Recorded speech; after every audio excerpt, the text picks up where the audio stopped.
Birinchisi qarang, podolga ham qo'ydik, bo'tga ham qo'yamiz. Bu vлагостойкий deysiz. Namlanmaydi. Yonmaydi do'st. Kelinglar, mana men ko'rsataman, men xonada ham ko'rsataman.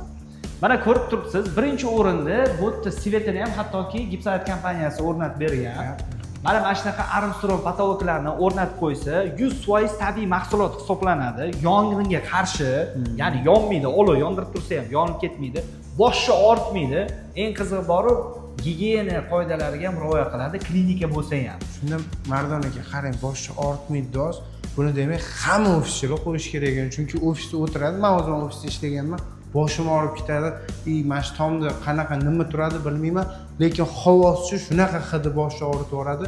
Bu o'zidan hid chiqarmasa, boshni og'ritmasa, hamma ofisga qo'yish kerak. Menimcha bunaqa narsa. Faqatgina ofisga emas, game klublarga ham, xususiy maktab, xususiy o'quv markazi, undan tashqari kafe, restoranga ham Armstrong reyshni yoki grillatni qo'ysangiz bo'ladi.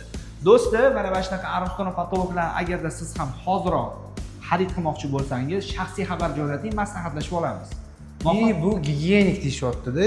Buni mana stomatologiya, har xil kosmetologlar, chunki mana tish doktorlarda juda opasniy. Ishxonada qanaqadir kir narsa bo'lsa, yoki sog'liqqa zarar tegadigan narsa bo'lsa, buni javobgarligi ham bor.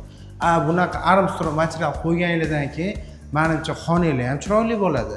Vizualni ham, ko'rinish darajasida. O'zingizlar ham juda toza ishlaysizlar. Taklif beraman sizlarga. Charchamaylar.